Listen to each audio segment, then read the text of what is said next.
Welcome to Enlightenment Strikes, a Saving Cities podcast. I'm Diane LaRusso. In each episode, a member of our team hosts a conversation with an expert in a place-related field, from accessibility to zoning and everything in between. This episode, my guest is Jaime Izurieta. Based in New Jersey, Jaime is a town planner, architect, and author. With a focus on bringing beauty to economic development, Jaime's been called a storefront ninja, leveraging the placemaking power of small business storefronts to boost local economies for more than 15 years. We met through our roles as contributors to Proud Places, but Jaime is also a Placemaking X network leader and a member of the Congress for the New Urbanism. He also claims to make a decent espresso, which I can't confirm or deny. We get started with Jaime's story about visiting Detroit a handful of years ago, where he noticed that some of the greatest potential and capacity for change exists in the hands and hearts of small businesses and the people who run them. Let's jump right in.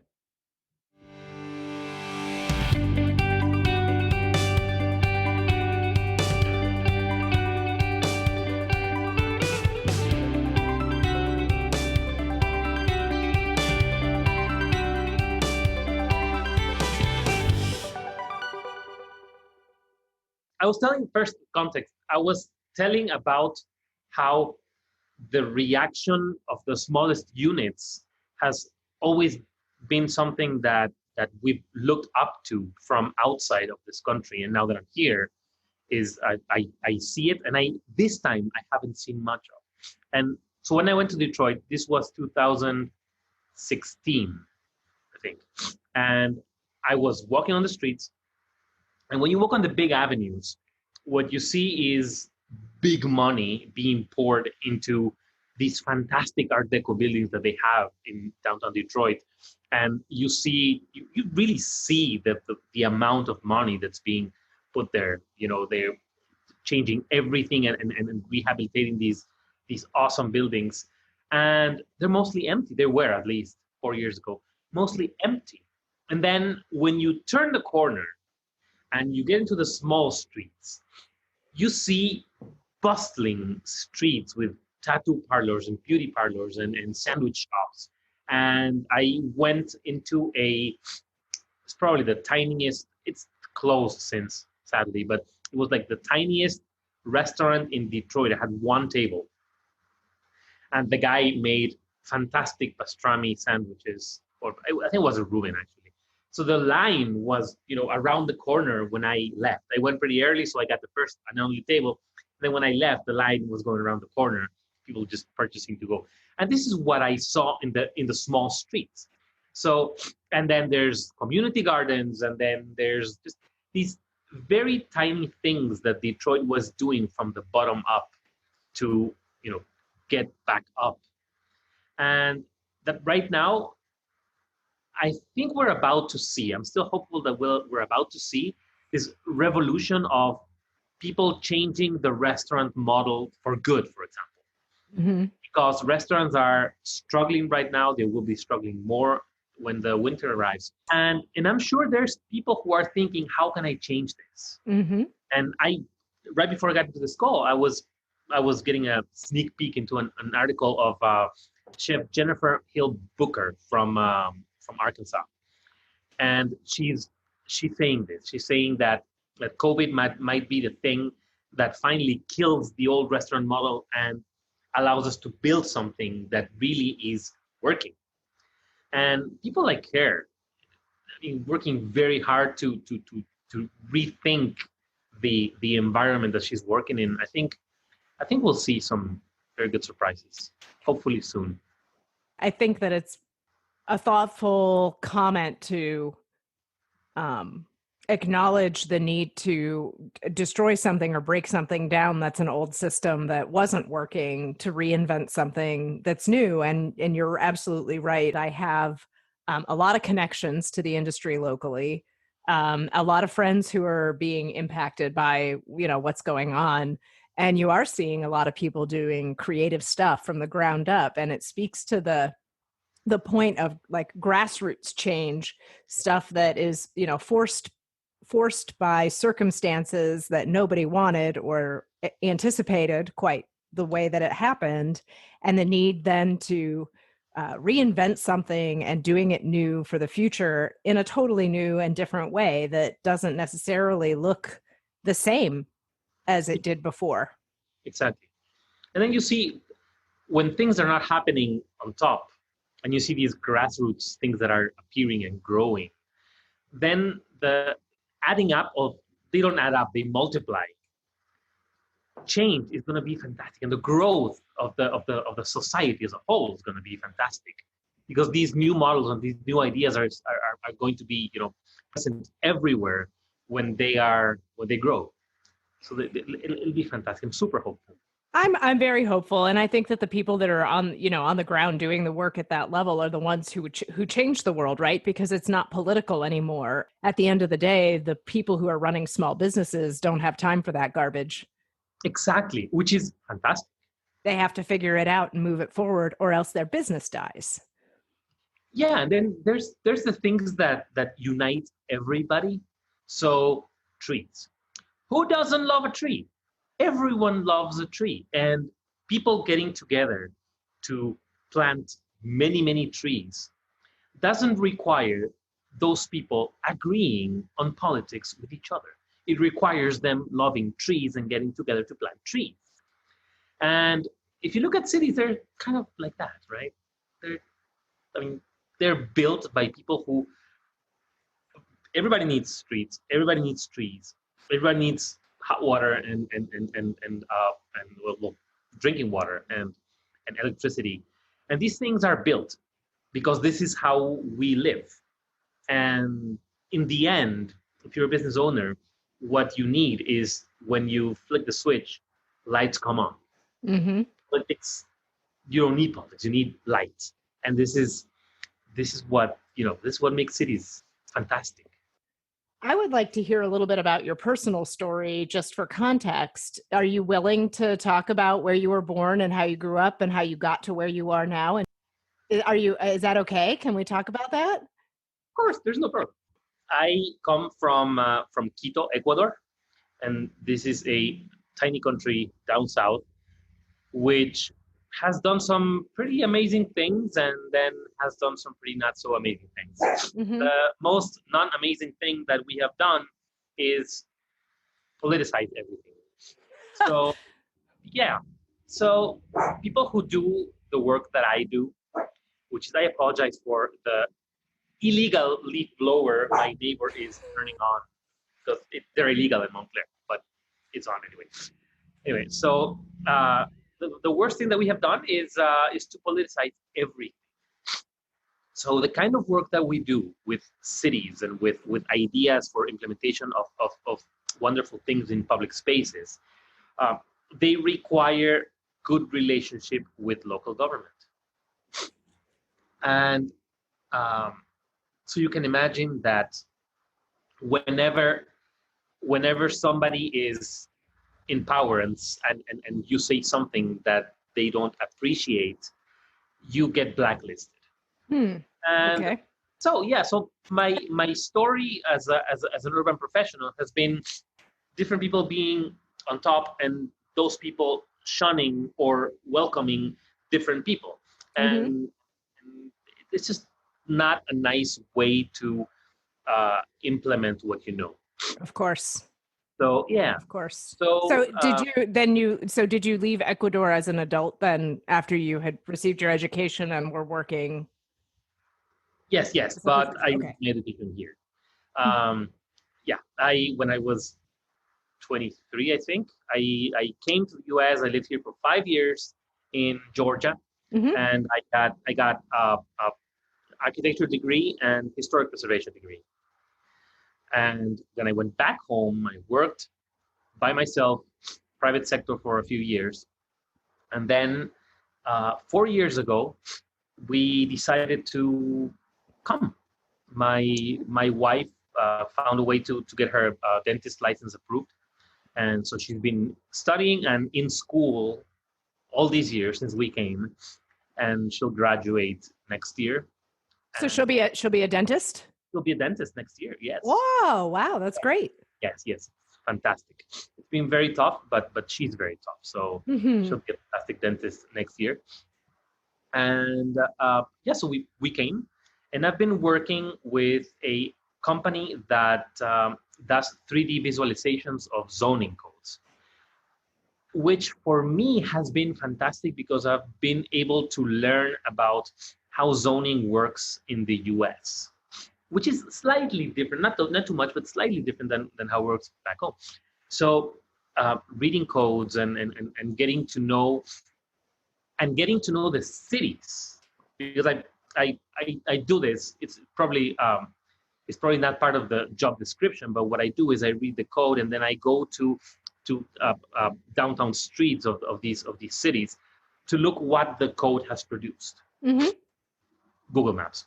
I'm not traveling, but I do walkthroughs on Google Maps and see what these codes have produced. And it's fantastic to be able to make these relations between the words written on the code and the buildings and the quality of public spaces in the cities. So I added that to my expertise working with economic development, not on the economic development side, but on the small business side, in design of commercial spaces. And I put all this together. I wrote an ebook for the design of small businesses. And this is where I am right now, where I've been, the last year, I've been busy taking that book and applying that system with small business owners. They are not my clients, though. My clients are actually the business associations, be it downtowns and main streets and people who manage many small businesses. So this is where I am now. I've been living here in the U.S. for 4 years now. We started in Miami, and I was super lucky to find this great apartment in what I think is probably the best walkable street in the whole country. A lot of people are gonna hate it because it's a mall, but I love it because I could see my son running and riding his bike and doing things that he was not able to do back home, because the streets are, a little bit more dangerous than Lincoln Road pedestrian street here in the U.S. So I loved it. So I think it's a fantastic street, Lincoln Road in Miami. Okay, so Lincoln Road in Miami is your favorite example of a real walkable. It's not an example probably of anything, because it's just a mall. Okay. But it's a fantastic example of how a street can be treated so people can walk and can feel safe in a moving environment, probably. And then we moved up to New Jersey. Very different. Very different. I was actually looking forward to move to a more northern area. Looking forward to the Four Seasons. Looking forward to the smaller and older town configurations. Because if you look at what happens down there in Miami, space is just used. So the sprawl characterizes much of the urbanization down there. And it does here also, but then you have some of the oldest counties in the nation that are around here. And so everything is a little bit smaller, at least in the downtowns. It feels more human scaled. It feels, and it's historic also, so it feels with this patina of time, which is fantastic when you walk around the streets and everything. So we picked a very nice town, walkable, but daycare is 4 minutes away. An office I consult with is also 5 minutes away. Main Street is half a block away. The most awesome French bakery is a block away. And a great Colombian coffee place is in the same block around the corner. You're making me really jealous right now. So it's a very, very walkable area, very nice. Lots of I'm so jealous. Well. Yeah, I do not live in a walkable place, unfortunately. Yeah, we were lucky. Well, I did my homework too. I mean, I was looking for about, I don't know how long, since my wife got accepted to the university.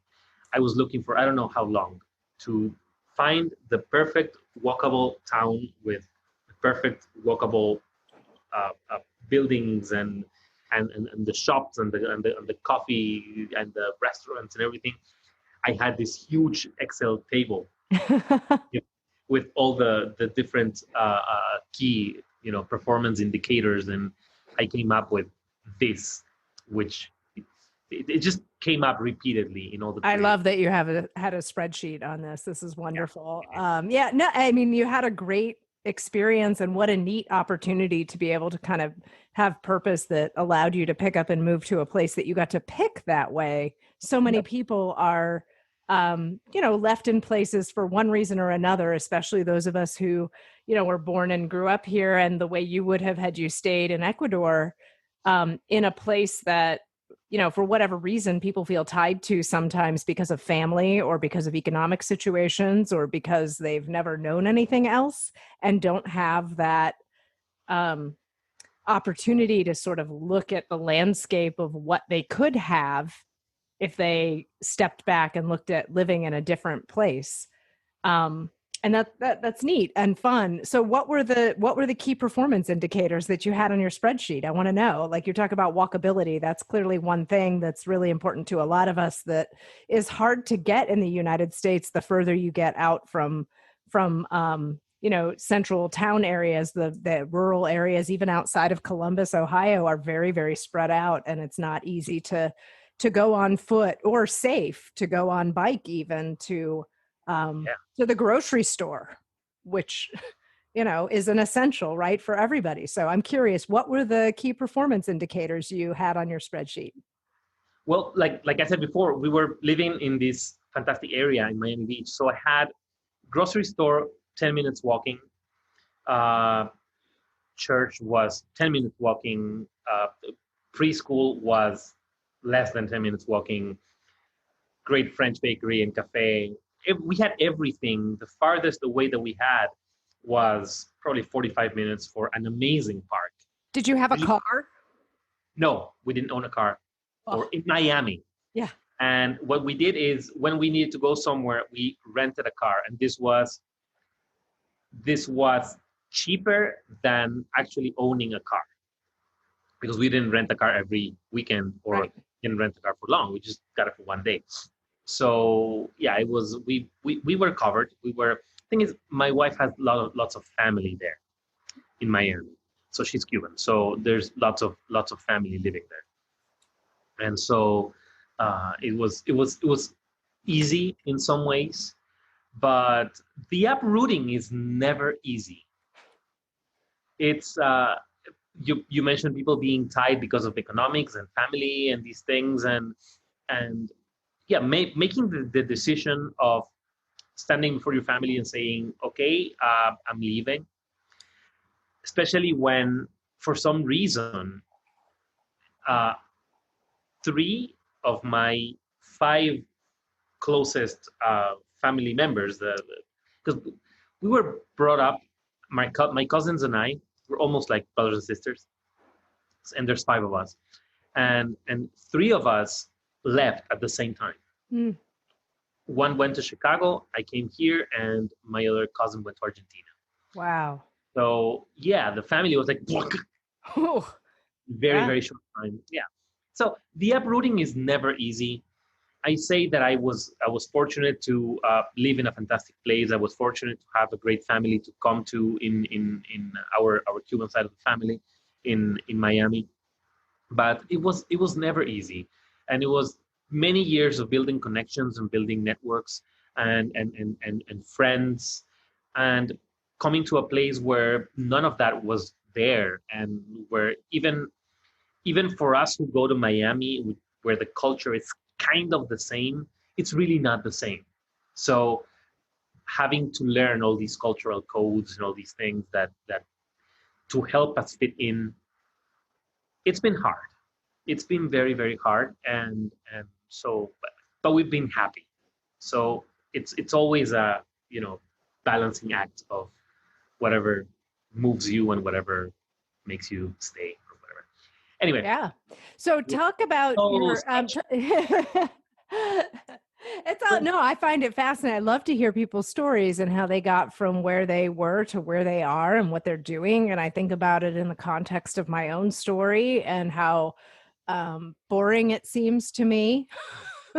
Mine does, right? But I realize that like people are fascinating and how they get from place to place and what they find attractive in the place that they're in is really tells a lot about what it is to that person that drives them. You know, you can kind of tell if they're food interested or tech oriented or work oriented or kid oriented or, you know, whatever it is by what they follow and find exciting about the place that they're in. I think for me, the biggest thing is probably a need to find a home. Hmm. I like the city I was born in. It's a fun town. Some places, some areas of the town are very beautiful. It has probably the most beautiful historic center of any city in Latin America, Hmm. including Mexico and Querétaro and all these fantastic Mexican places. It's one of the most beautiful, if not the most beautiful historic downtown. So, but I always had trouble connecting also to to call it home. So I left twice. I left once to the US to go to school in Georgia. I left another time to go to school also in the Netherlands. So I lived there for a year. And um, and then coming here.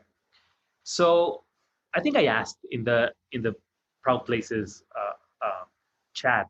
So what brought you to the place where you live now, or what makes you call home the place where you live now? And the answers were pretty fantastic. And I think people who are able to be home in the places where they grew up, where they have family and where they have roots, it's a lot of luck. It must be a fantastic feeling to feel like you are home. Mm-hmm. So that is what led my spreadsheet, trying to find home. And what is it that I think that home needs in order to welcome me as an active part of the community, and that I can feel like I'm a part of the community and call the place home. Mm-hmm. So the density of coffee shops and restaurants was definitely one. Mm-hmm. Um, Particular places uh, that people can walk to, for example, grocery store, supermarket. Shouldn't say grocery store because it's easy to walk to a grocery store, probably close to the neighborhood, but actually walking to a supermarket, Mm-hmm. that is, it's usually not a measure of walkability, but it was in my spreadsheet. What else? Um, I have a kid, but we were never considering too much about schools. Maybe because he was very, very little at the time. Mm-hmm. And right now, of course, it would be different. Schools would be something that we consider. Mm-hmm. Schools and things that happen around school. So the chances to, I don't know, sports and clubs and all these things that happen around the school, not Mm-hmm. necessarily the actual school. What else was there? Historic historic buildings. Mm-hmm. Whenever there's historic buildings, there's a special energy. And when you walk into a new place, everything is new and shiny, and lines are straight, and circles are circle. And when you go to historic places, it's not. So you can feel how the terrain has settled a little bit. You can feel how those buildings have adapted to, different ways of life, of the Mm-hmm. people that have lived there, of the people that have been under, when there's subways or mines or whatever that makes the ground settle and change. And that's something that's not, it cannot be reproduced. and these historic towns have this. So I was looking for a dense historic tissue in the downtown. I was looking at I was not looking at the proximity of a big city. We are 40 minutes away from New York, but I was not looking for this. I was looking for internal connections of the town, mostly. How developed whether they had business associations within the downtown, how developed the need for the downtown to redevelop and revitalize streets. Tree coverage was a very, very big one, because I valued each, and it was not each one point and whatever had, no, each had a different valuation.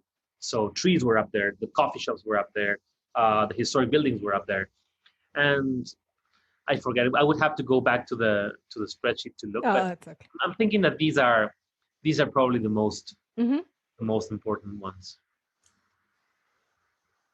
Sidewalks. There's so many places in this country that don't have sidewalks. Isn't that amazingly awful? It's awful, and sometimes sidewalks just stop. Yes, I live around the corner from one. It drives me nuts because it's the road where people go flying down the street at 45 miles an hour, and you can access sidewalks for a certain distance north on that street, and then for a certain distance south, and then it just stops for about a quarter of a mile. There's some train tracks in between, which I know complicates things because the railroads are tough organizations to work with, I know, for developers and city planners and things in terms of pedestrian access over railroad tracks. But it's ridiculous because within 15 minutes, 20 minutes, I could easily walk to a supermarket, a Meijer we have here around the corner, but for safe access to it because of a lack of sidewalk and only a street that, cars like to drive 45 miles an hour down. So that's not a place where I'm willing to walk or ride my bike with my 11-year-old. Exactly. So, that was a big thing, sidewalks. So you said that your clients typically are associations or the bigger groups that, draw people together and not so much individual business owners, but your books are about storefront mastery. So tell me a little bit more about, what is it that you're teaching and telling, and how do you work with the organizations that you work with to make sure that gets to where it needs to be in terms of being effective? The end user is the small business owner.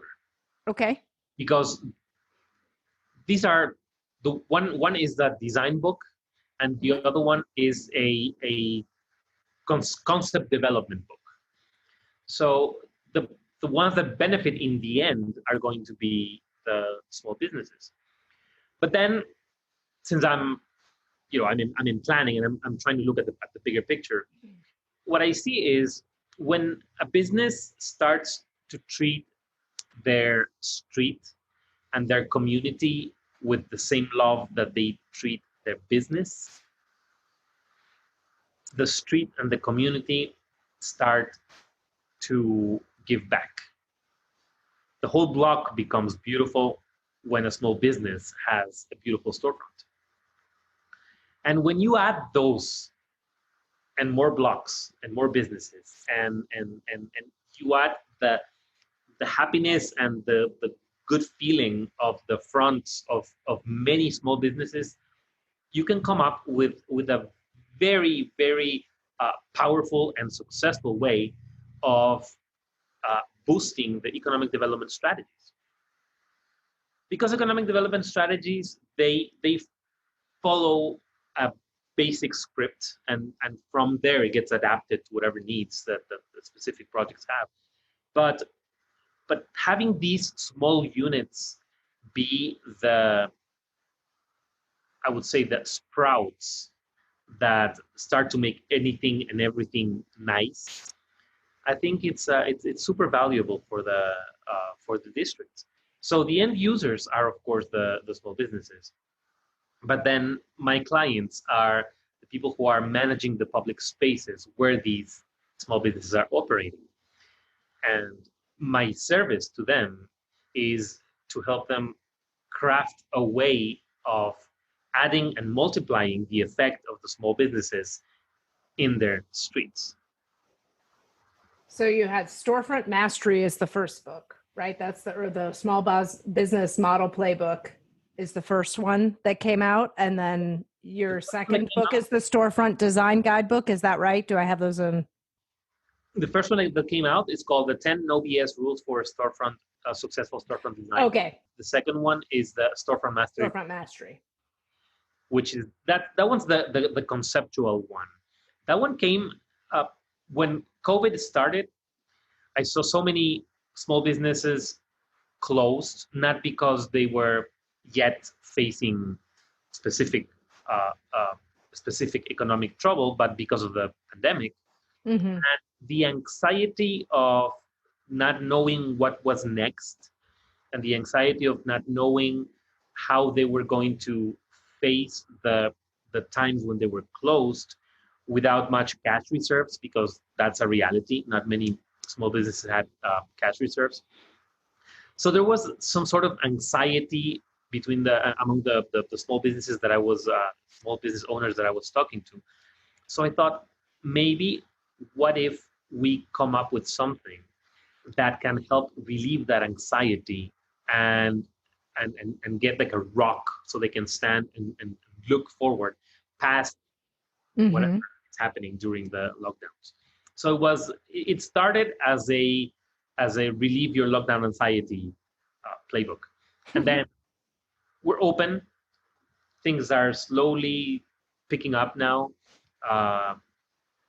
New places are opening, incredibly new places are opening, retail, restaurants, old places that are opening back, which is interesting.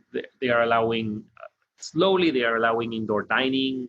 And so people gather in places right now. So it's changed a little bit.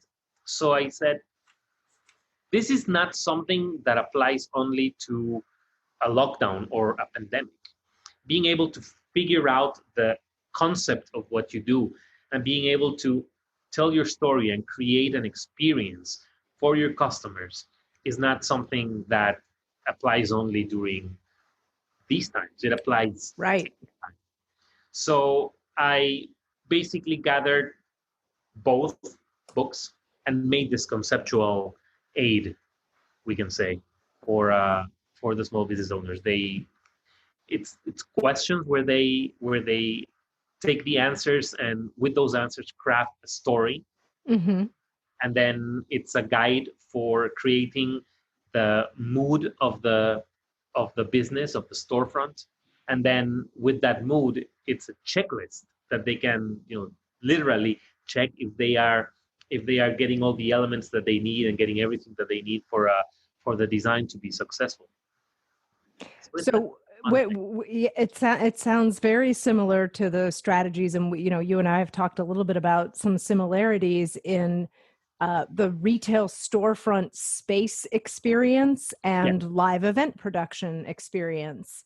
So where do you start? Like, what's the fundamental first question or couple of questions when you're working with or advising a specific storefront that you ask them to think hard about how they answer to get them pointed in the right direction to figure out the rest of the things? Like, what are the first things you ask? I'm curious.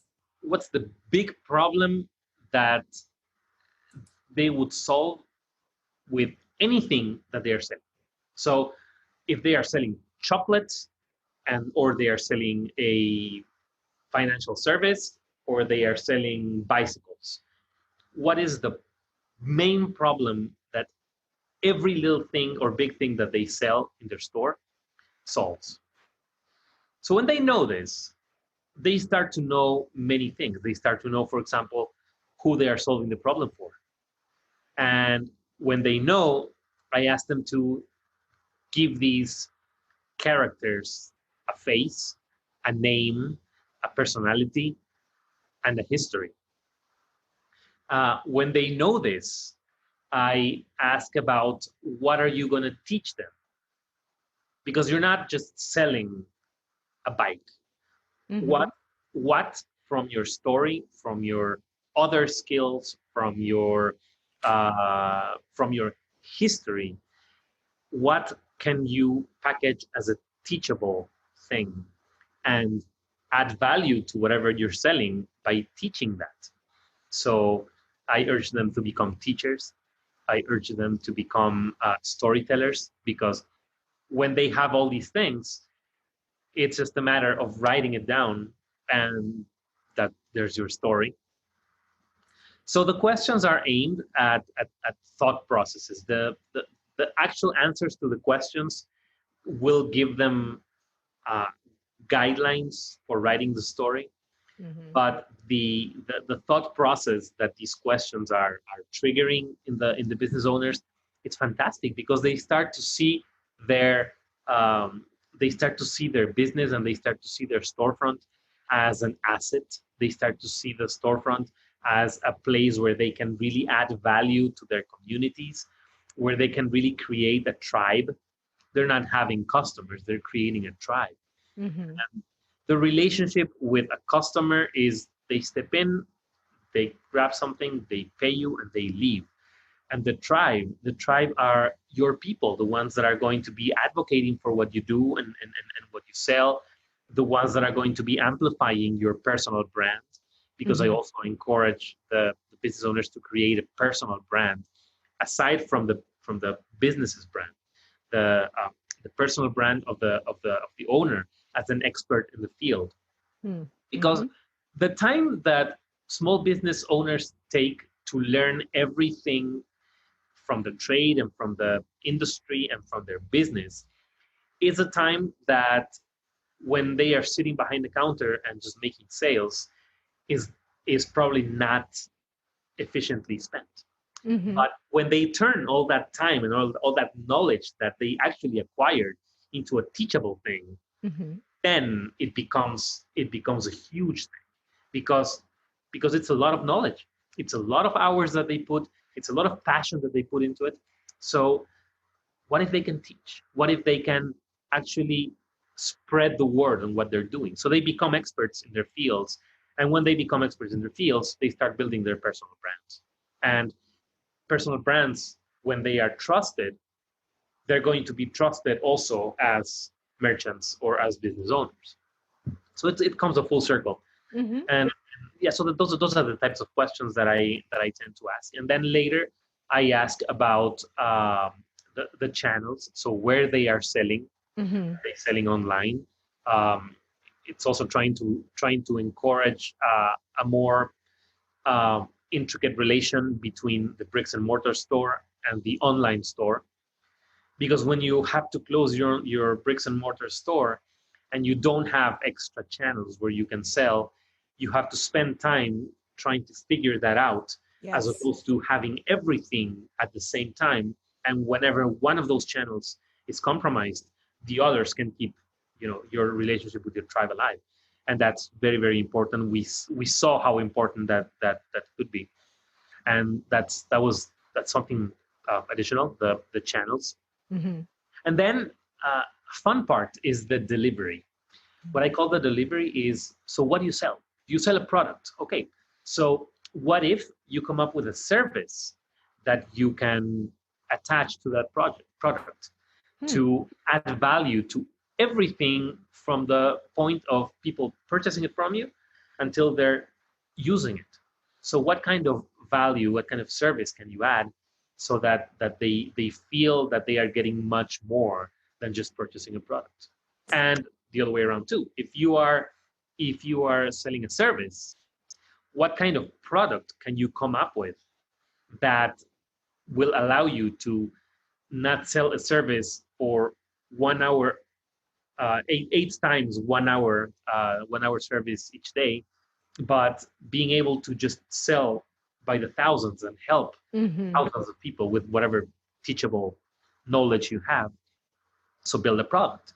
And that has been very, very interesting, because people start seeing what they do and what they sell as part of an overall service. They are serving their communities, they are serving their tribes, and they are serving their cities. And so they productize their services, or they add services and value to their products. And that has been a very, very interesting thing. The smiles on their faces when they realize that they really know a lot about what they do, and they really have the means to teach it and to amplify what they are trying to say. Because usually the small business owners will have a mission. Usually they will have a message and a cause that they are pursuing. It's if you look at the small businesses that are out there, this is what happens. They start with a passion, with a mission, and they start with a cause. And whenever they get the opportunity to get all the acquired knowledge from when they were planning and creating their business and turning that into teachable material, it's just fantastic to see how their faces illuminate. Mm-hmm. So can you think of, if you're able to share, think of an example or two, because I can imagine that there are people who think, well, I make organic homemade dog treats, and that's what I sell in my store. And, that's a product that I offer, but what do I know about services? I don't have capacity to walk people's dogs, or whatever. Not necessarily that particular example, but can you give us a couple examples of how people who are retail business owners that provide maybe a very niche kind of a product that isn't just like, hey, come and eat my food at my restaurant, but more of a, well, this is the thing you need. How do they convert that? What does that service look like, maybe in a best case example? I will give you the best case example. The dog treats are a pretty good example. And the reaction of the dog treat store owner is a better example, because that's usually what happens. It's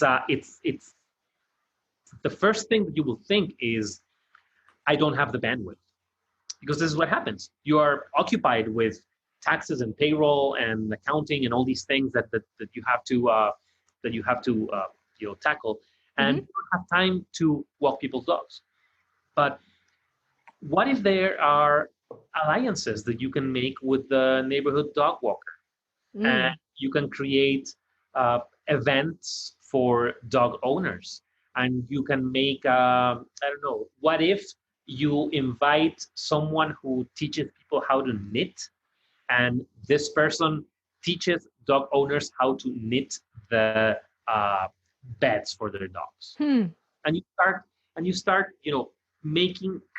building up a tribe, and bringing them into the store, and bringing them into the store with a purpose of, if you come here, you will find many, many ways in which I will help you love your dog more. When you buy a treat for your dog, in the end, you are, treating your dog. So if there's more that you can do for your dog, that is. So now I move to the best possible example. And don't get me wrong, the best possible example is Nike. So when I was living in Miami, in Lincoln Road, they have a huge store. The huge Nike stores, they have like a basketball court inside, and it's just huge, enormous. And what they did is they had the running club. So running club sponsored by Nike was, I think, the first Thursday of each month. So lots of people were gathering around the store and running around the streets of South Beach. And then the business comes with a whole ecosystem of trainers, of doctors, of nutritionists, of artists who, for example, were creating custom-made shoes. So everything happened, or people who are selling nutritious foods. So all this was happening within the vicinity of the Nike store. So you could have the nutritionist, you could have the knee doctor, or you could have the people who are planning the big marathon trips to, I don't know, Berlin or New York or whatever. And it's a whole ecosystem that gets moved when you are making lots of alliances. So they probably didn't hire the doctors, and they probably didn't hire the travel agents who make arrangements for the New York Marathon, but they were alliances that they were crafting that built up the ecosystem. So the answer I would give to the business owners that tell me I don't have the bandwidth to do this, I would say, look at your ecosystem, and what you do have the bandwidth for is to think of how that ecosystem can grow with more things. So dog walker, I've added the dog treats. I've added somebody who knits, who has nothing to do with dogs but knows how to knit. Also a dog walker who, of course, has to do with dogs. Mm-hmm. I could add people who are selling leashes. I could add people who paint the portraits of dogs for their owners to hang. Mm-hmm. It's just making a huge list of everything that an ecosystem can entail. You will find that there's so many things, so many completely different things that you may not even have thought of before, and can become part of this ecosystem and can be part of the alliances that you make to grow your business without having to spend money or spend time doing things, but just adding value to the people who are buying your dog treats. So at the bottom line, sounds like you have to maybe extend yourself and create the community around the thing that you're most focused on, and not think of yourself just in the niche of the stuff that you do, but broaden that and create a broader community around what it is that you do, and the focus of interests of what you're already serving for your customers. Exactly. And it happens that way naturally. For example, I'm advising someone, and they opened an antique shop, and part of the antique shop, and it's an antique and gift shop. So there's a section of the shop that has lots of soaps and lotions and these things that are very old school stuff, very, very well made.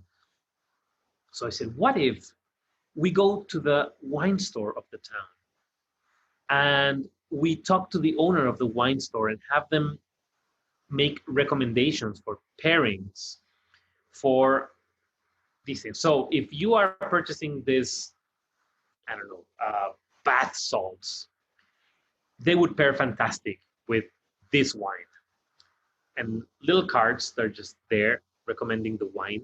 And you go next door and you purchase the wine. So you are creating this ecosystem by bundling your offer, which is soaps and lotions, with wine, which is not necessarily something that could be bundled. But if you are creative enough to create a story, so imagine yourself, and here are the candles that you can purchase right now, and here is the scent of the thing that you will put in your bathroom, and here are the rose petals that you will put next to your bathtub, and here's the bathrobe, and here's the wine recommendation. You have purchased a complete experience. Mm-hmm. You have purchased a fantastic Saturday evening in your bath, listening to fantastic music with a great new bathrobe and scents and salts and lotions and wine. Who doesn't want that? Are you purchasing a soap? No, you're not. You're purchasing an entire, absolutely fantastic Saturday evening.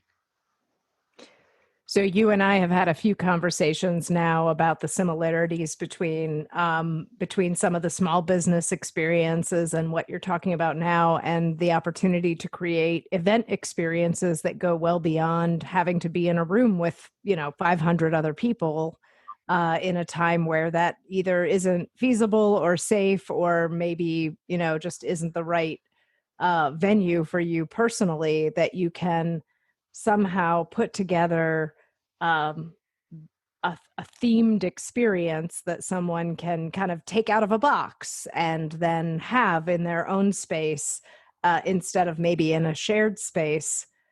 And I think that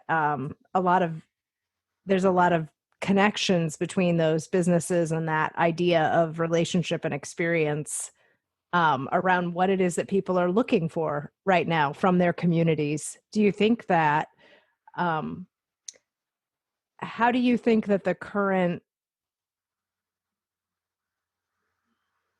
cautiousness in terms of people being out in public can actually help us come up with these new ways of creating packaged and community based, or I guess organized and multifaceted experiences from our own main streets and our own towns? Like, can we leverage that in an effective way to create these localized level main street experiences, because we have, you know, like you said, someone who makes soaps and someone who sells wine, and maybe there's a restaurateur that'll do a par cooked steak dinner, that's all part of your package delivery. I think when I talked about knitting before with the dog treats, Yeah.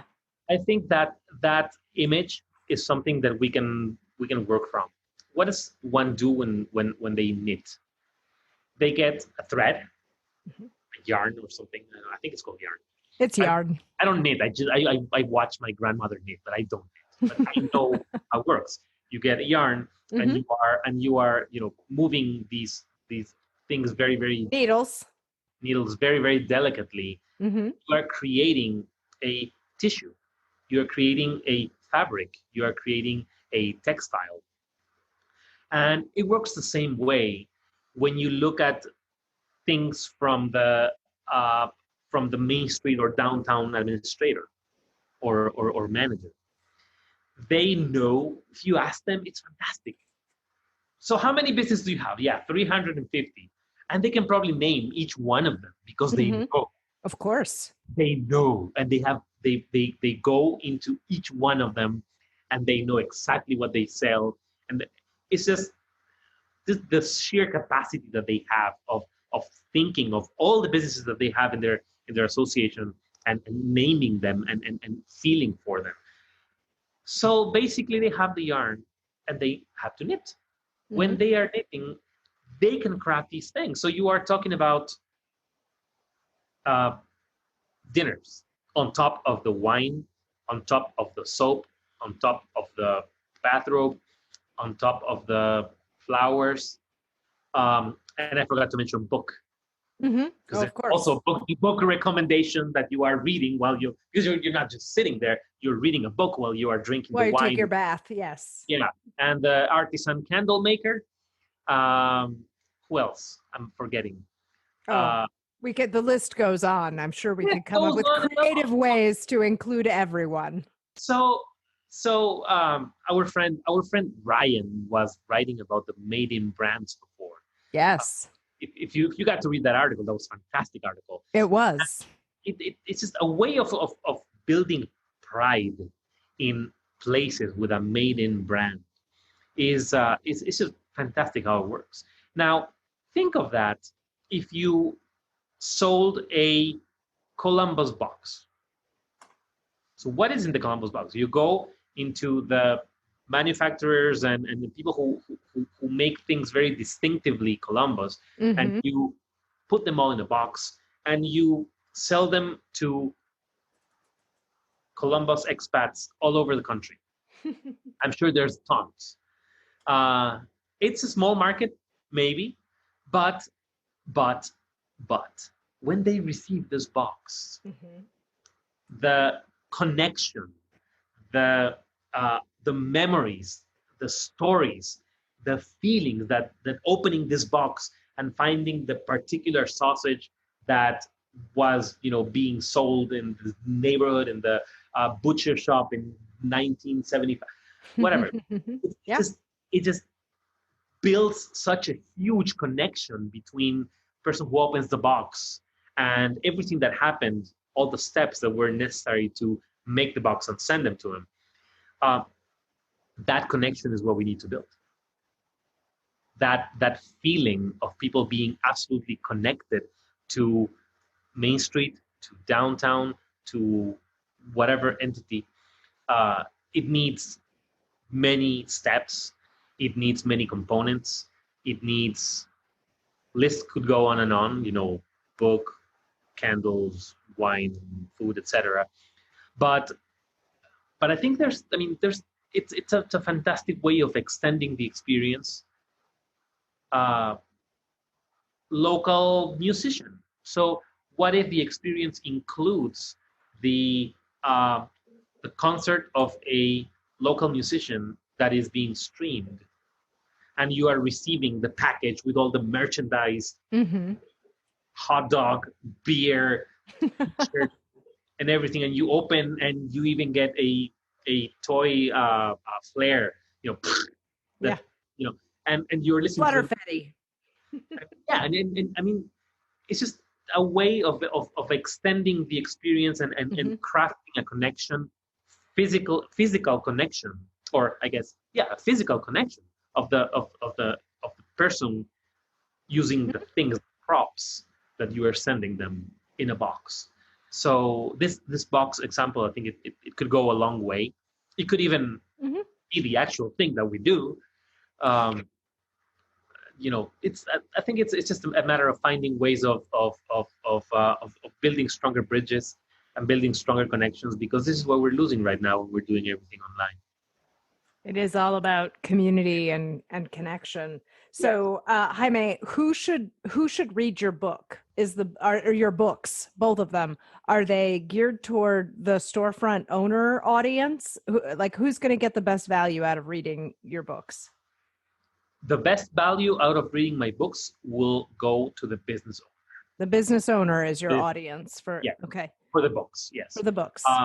Of course, the service that I perform, it helps the small business owners, but in the big picture, what it's doing is it's helping the business associations, the downtowns, the main streets, to boost the economic development strategies. So the books definitely for the small business owners, for the local business owners, but the service goes way beyond that. So if I'm a small business owner on in a town on a main street and I want to read your book, where do I find it? Storefrontmastery.com.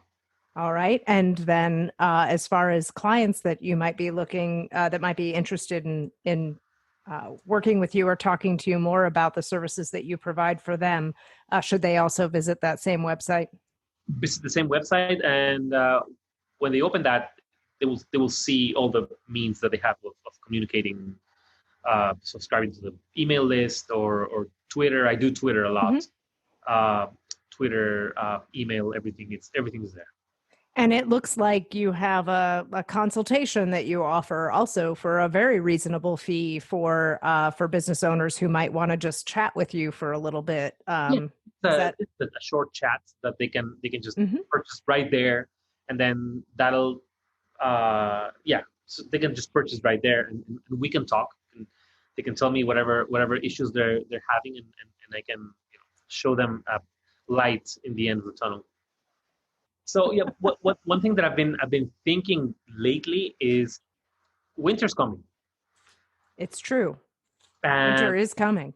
Everybody is, I don't want to say desperate, but yes, everybody is desperate to crack the code of what the hell are we going to do in the winter when people are not dining outside. Yeah. And I think, there's lots of places that are even making contests to get as many ideas as possible into their camps to analyze and to see what could work in terms of cracking that winter code. And it's just something I've been thinking a lot, because that's something that threatens so many small businesses, especially restaurants, food and beverage places. who are Yes. relying right now on the benches that are, posted outside their places and tents. Yeah. And And the Farmer's Almanac says that potentially this year here, at least for those of us here in, in the northern hemisphere, the northern part of the United States, that we might have a pretty cold and wet, crappy winter. So yeah, and I tend to trust the Farmer's Almanac.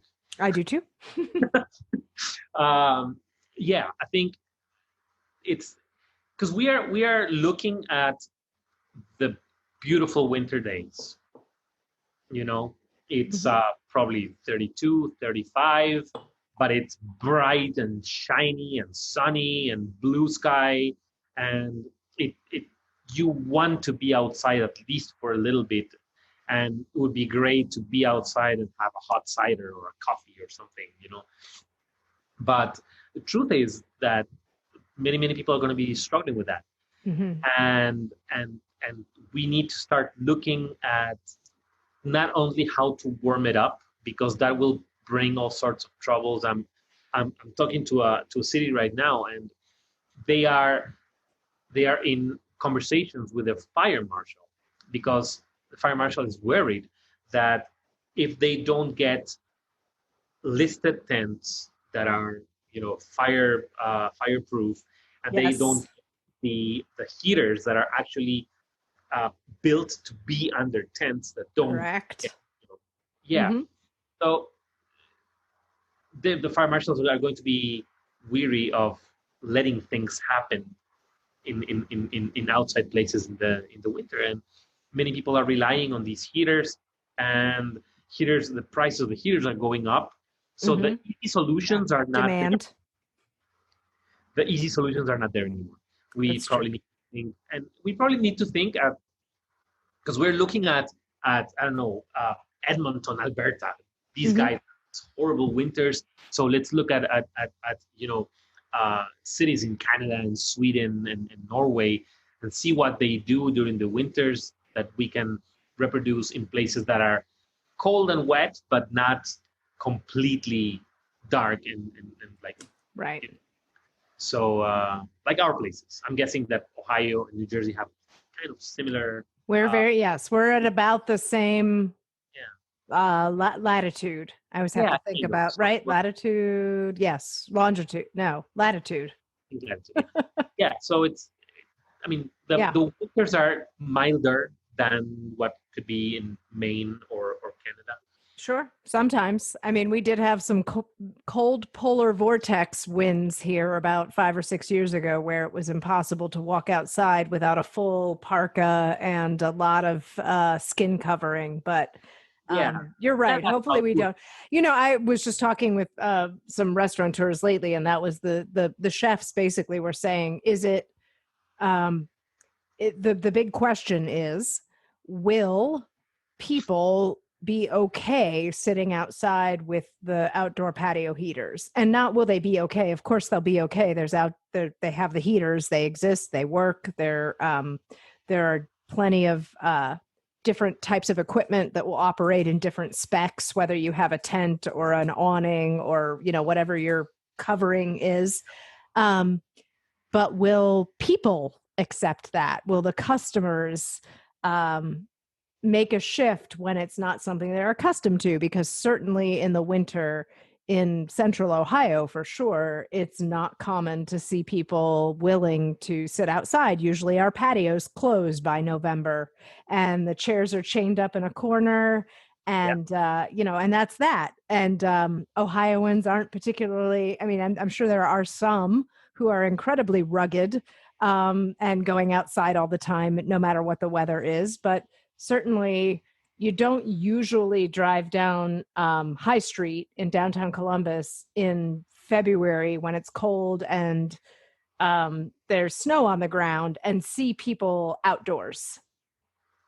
So it kind of comes down to the equipment is there, the opportunities are there, the technology and the way of planning and experience is there. How do we make sure that people are willing to adjust their expectations and still come and patronize those businesses, even though their experience isn't going to be quite as comfortable as they might have had in the past. Yeah, it's something that's going to be, it's just a question that everybody's asking. Yeah. And everybody is trying very hard to come up with something that sticks, because you can have many solutions and nothing would really stick if people are not, as accepting and saying, yes, let's go. I will brave the cold and whatever. I'm really, right now, I don't see anything. I don't see anything yet. I'm inclined to look at Las Vegas, for example. Mm-hmm. It's not a good example again, but it's a desert where you'd be dehydrated and dead after like 2 hours if you were walking in 115 degrees of pure dry heat and That's sun. True. And you are walking there and it feels like nothing. And it's and people are on the street and they are not dehydrated and they are happy and they are doing things. And I mean, how do they manage that in the extreme heat? Maybe that's a clue for what we should do and what we should look for when we manage the extreme cold. And what a great thought, because I mean, one of the better examples. So the Las Vegas Strip is one thing. Downtown Las Vegas is an entirely different thing. But frankly, when we talk about smaller towns or main streets or, business district areas, what exists on the Las Vegas Strip isn't feasible for anybody except for Las Vegas Strip, right? Like, you can't have acres worth of casino space that's indoors and air conditioned and has oxygen pumped into its atmosphere and all of the things that come with the bells and whistles of the Strip in Las Vegas. But when I think about downtown, I think about the Fremont Street experience. Have you been? Do you know what I'm referring to? I'm familiar with the Fremont now. So downtown Las Vegas is I can't say it's entirely different, because Las Vegas is a lot of flash and show, right, in general, and it is a city of hyperbole. I don't know how, but the Fremont Street experience is the older downtown hotels, the Queens and, Binions and places like this that were like the day and age of Frank Sinatra hanging out in Las Vegas. But what they've done and what they've created is this strip on Fremont Street that is entirely pedestrian with a few crosswalks that have traffic on them. But the Fremont Street experience itself is entirely covered. Now they've got bells and whistles, right? It's Las Vegas. Okay. There's LED lights and they have light shows and all kinds of fancy entertainment. There's a live stage. There's, all this stuff. But at the bottom line, there's opportunity there because there's coordination across the different restaurants, bars, the convenience stores, the CBD stores, the buy your funny sequined hat, and the casinos that are operating, so that people can seamlessly move from one end of Fremont Street to the other. And then even a little bit beyond the Fremont Street without ever really stepping out into the rain if it happens to be raining, without ever missing an opportunity to buy a drink or get a sandwich, or stop into a convenience store and grab whatever it is that you happen to need. And I think about in these times, the way that comes together is by way of the organizations that are able to convene all of the merchants or all of the people on the strip, because that continuity is important for people to be able to walk and have an experience that makes sense for them and that they're willing to do. There's never oh gosh, it's cold and rainy over there and I don't want to go over there. That keeps me from going. And, obviously less traffic in terms of cars in that strip. But yeah. I think you've hit in the nail head with the continuity idea. Because if you look in the history of cities, look at the Italian cities. I'm thinking about Bologna right now. And what Bologna has is these buildings that front the streets, and they have these arches, these arcades, that are encroaching basically over the sidewalks. And what you do is you're walking on a sidewalk which has a building on top, and lots of cafes, lots of restaurants and places are gathering under these portals, and I mean it works just fantastic. Even if it's cold, if it's raining, it doesn't matter, because these places will protect everybody from the rain, and they are outside, so there's no need to worry about your heater putting flames into the tent, because there's no tent. There's an actual building on top of you. So, I mean, I guess it's not an extreme cold experience, but it may be an extreme hot experience. And they may have figured out how each business, each building owner can build a little bit of a portal, and the next does the same thing, and the next does the same thing, and the next does the same thing.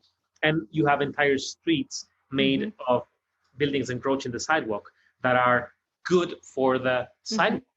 This is not just people, taking over space, but actually creating a nice atmosphere underneath, which could be an interesting thing to do. We cannot change the buildings right now and begin building portals in every city in the US. Right. But there's ways of building the portals from the streets to the inside. So I think there's many ways of figuring this out by looking at history and by looking at places that deal with extreme weather, whether it's hot or cold.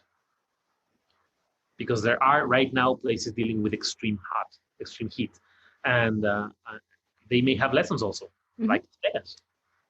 It sounds like this might be the revival of the arcade in its traditional sense, not in its video game 1985 sense of things. Yeah. Ding. Yeah, that would be fantastic. I would love that. Well, I really enjoy our conversation.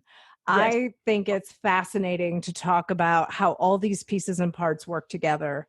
And I really appreciate the diverse background that you bring, from architecture, from small business to sort of town planning, and also your perspective of someone who has lived in places besides other than the United States, because I think that some of the infrastructure that we have come to accept as people who, from my perspective, I've lived in Ohio all my life. You grow up in a built environment that maybe does or doesn't have historic significance. And, even in certain places where there was historic, where there were historic roads or buildings, that those may have been just razed and they've started over. That really helps inform us, because I think there's a lot of smart design that exists outside of the society that the United States has built in most of its sprawling places. So I really appreciate your thoughts on that. And do you have closing thoughts or pieces of advice for folks who are listening and thinking about how they can make their main streets better, how they make their own personal storefronts better? What do you tell people in the new age of figuring things out now that everything's different and nothing will ever be the same again? Number one, be generous. Number two, find something to teach. I'm sure they will find lots and lots to teach, because the passion and the time it takes to create a business teaches you a lot of things. Just find a way to give those back. So be generous, teach. And when you do that, you are going to make your street fantastic. And that's going to make the city fantastic. So work on that. Be generous and teach what you know. Be generous and teach what you know. I can't think of a better way to end it. Thank you, Jaime. I really appreciate your time talking with me today. It's been fun. It's been my pleasure. Thank you very much. Mine too.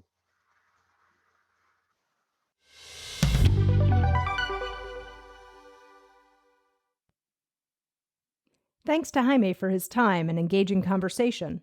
He's been generous enough to offer our listeners a 20% discount on his book, The 10 No BS Rules for Successful Storefront Design. Use code word Enlightenment at storefrontmastery.com to get your copy. As always, you can find information and links in the show notes. That's it for now. I'm Diane LaRusso, and thanks again for listening. If you found this conversation to be worthy of your time, please be sure to subscribe to the podcast so that you never miss an episode.